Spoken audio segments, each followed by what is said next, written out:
Bom dia, meus amados, a graça e a paz do Senhor. Eu sou o pastor Rômulo Pereira, da Igreja Batista Palavra da Graça, e hoje nós vamos estudar o Evangelho segundo João, capítulo 17, verso 19, que diz: E por eles me santifico a mim mesmo, para que também eles sejam santificados na verdade. Bom, queridos, aqui Jesus está dizendo, quando ele diz: por eles eu me santifico a mim mesmo, primeiro ele está dizendo, não é que ele está fazendo isso por nós. Deus veio à terra por nós. Ele amou o mundo de tal maneira. Então o coração de Deus é sempre se importando, sempre se preocupando conosco.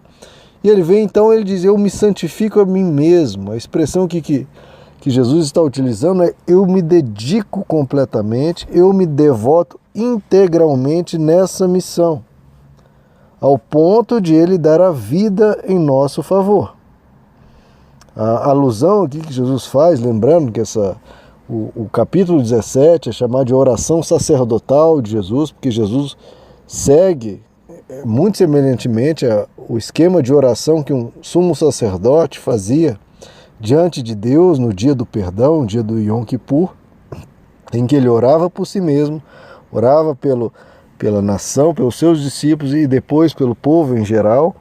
E que Jesus fala, seguindo essa mesma rotina, essa mesma ordem, aqui ele faz uma alusão à entrada do sumo sacerdote no Santo dos Santos, que era o lugar mais especial do templo. Em Hebreus capítulo 9 nos relata sobre isso, fazendo uma comparação, né?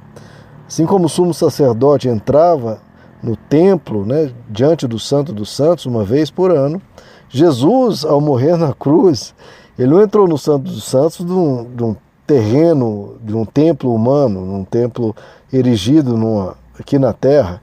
Não, ele entrou no templo que há nos céus, né? Ou seja, não que no céu haja um templo, mas significando que ele entrou diante do trono de Deus, oferecendo esse sacrifício por nós. Hebreus capítulo 9, a partir do verso 11, diz exatamente isso. Cristo, tendo vindo como sumo sacerdote, por meio de um maior e mais perfeito templo, não feito por mãos, isto é, não desta criação, e não pelo sangue de animais, mas pelo seu próprio sangue, entrou uma vez por todas nesse santuário celestial, tendo obtido em nosso favor eterna redenção. O sangue de Cristo, que pelo Espírito Eterno se ofereceu a si mesmo sem mácula a Deus, nos purificará das obras mortas a nossa consciência, para servirmos ao Deus vivo. Por isso ele é o mediador da nova aliança mediante a sua morte. Então, Jesus ele não entrou no templo humano, ele entrou no templo celestial, nos oferecendo o perdão completo dos nossos pecados. Então isso já simboliza, já nos mostra que a verdadeira santidade dos cristãos parte e é fruto do sacrifício de Cristo por nós, já que foi através do sacrifício de Cristo que o Espírito Santo vem sobre o ser humano, ou seja, a presença de Deus começa a trabalhar no coração humano, no interior humano, iniciando o processo de santificação. Então, o perdão dos pecados se dá através de Cristo e a nossa santificação também se dá por causa do que Cristo fez na cruz, fazendo com que o Espírito Santo venha até nós. Então, todo esse processo ele faz por nós. Então, nós vemos nesse verso aquilo que eu tenho explicado as mais diversas vezes, né? Jesus se santificou para quê? Para que nós fôssemos santificados. Pelo perdão, pelo sangue dele, que nos purifica de todo pecado, que nos perdoa a todas as nossas iniquidades e dispara em nós esse processo de santificação.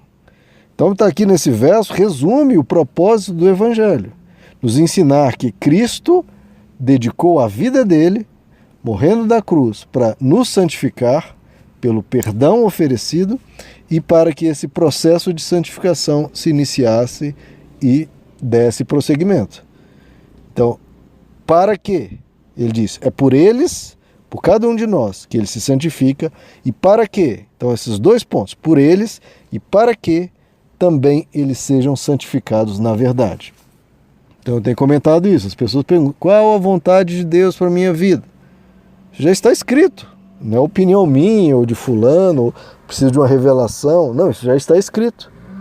Esse verso diz, Jesus santifica, Jesus trabalha para que nós sejamos santificados na verdade. Então, qual que é a vontade de Deus para a sua vida?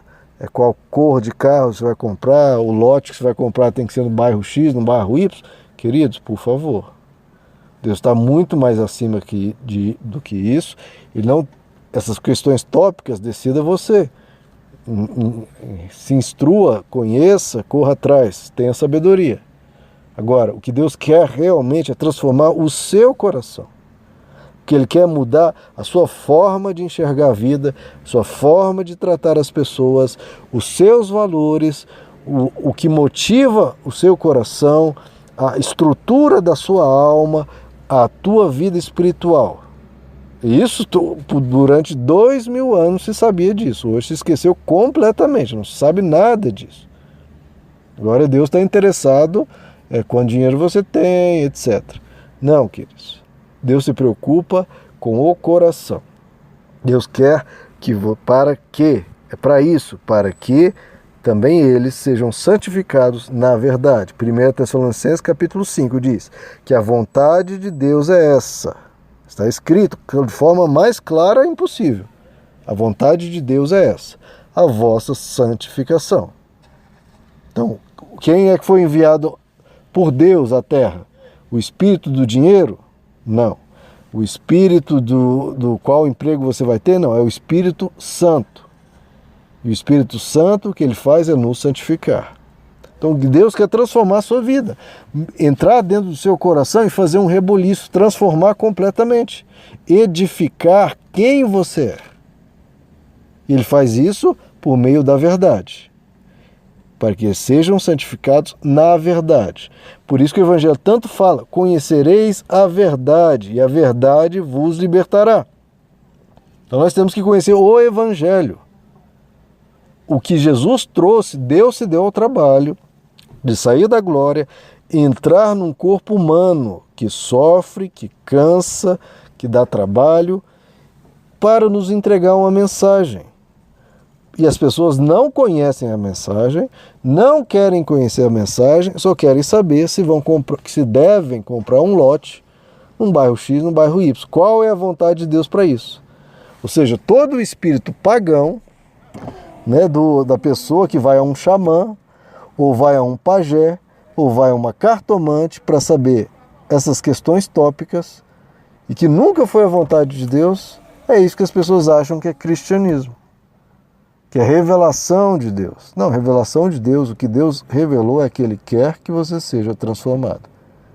Transformai-vos pela renovação da vossa mente, para que experimenteis qual seja a boa, perfeita e agradável vontade de Deus.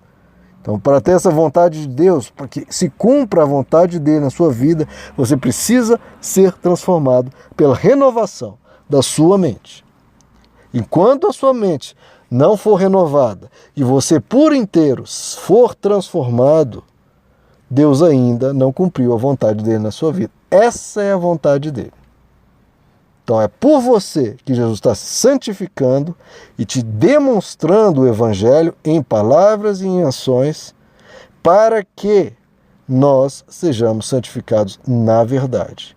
Então Jesus diz a missão dele e o que ele quer e deu a vida por isso, para que sejamos transformados, tenhamos novamente um novo coração, uma nova disposição de alma. Sejamos seres à imagem e semelhança de Deus. O que o Evangelho tanto prega? Que sejamos imitadores de Cristo. O que Deus diz? Que todas as coisas cooperam para o nosso bem. Por quê? Para quê? Para quê? O verso continua. Para que sedes conforme a imagem do seu Filho. Tudo que ele está operando, todo esse bem que é dito, tudo que ele está fazendo na sua vida tem um propósito, um só. Para serdes conforme a imagem do seu Filho, para sermos mais parecidos com Jesus. A cada dia que você for se parecendo mais com Jesus, mais a vontade de Deus está se realizando na sua vida. Com mais dinheiro ou com menos dinheiro? Com emprego X ou com emprego Y? Com carro X ou com carro Y? Agora, cada vez que você se parece mais com Cristo, mais você vai tendo vida abundante. Vida, não estou falando de posses, estou falando de vida. Mais e mais do seu interior vão fluir rios de água viva. Essa é a promessa, é isso que ele quer. Ele não tinha onde reclinar a cabeça, mas vai dizer que Jesus não tinha vida em abundância. Ele não tinha como pagar os seus impostos, teve que pescar um peixe para pegar uma moeda e pagar o seu imposto. Mas do interior dele fluía rios de água viva. Então, isso é o principal. É isso que ele quer. Sem pão, você pode viver. Ou se morrer, vai para a glória. Agora, o que nós não podemos ficar é sem a palavra de Deus. Nem só de pão viverá o homem, mas de toda a palavra que procede da boca de Deus. Mas os seres humanos, os cristãos, estão buscando o pão. E Jesus vem oferecer o pão da vida. E veio oferecer a palavra que procede da boca de Deus. Faça a escolha certa, queira o principal. Então busque em primeiro lugar o reino de Deus. Não é para buscar riquezas no reino de Deus. Não é isso que ele está falando. Que é o que geralmente se pratica. Não, é para buscar o reino de Deus. E confie que as outras coisas que são secundárias, porque esse é o prioritário, é o primário, buscar em primeiro lugar, aí as demais coisas, todas essas serão lhe dadas pela graça de Deus. Não nessa loucura que o ser humano hoje tem que ter um luxo extraordinário, não. Uma medida certa, uma medida digna. Mas o que você tem que buscar abundância, é abundância de Deus, abundância de vida com Ele, abundância de um coração cheio de amor. Essa é a abundância do Evangelho. Então não meça o que Deus quer para a sua vida por termos financeiros, termos capitalistas. A mente de Deus não é assim. A mente de Deus é muito mais profunda, muito mais grandiosa.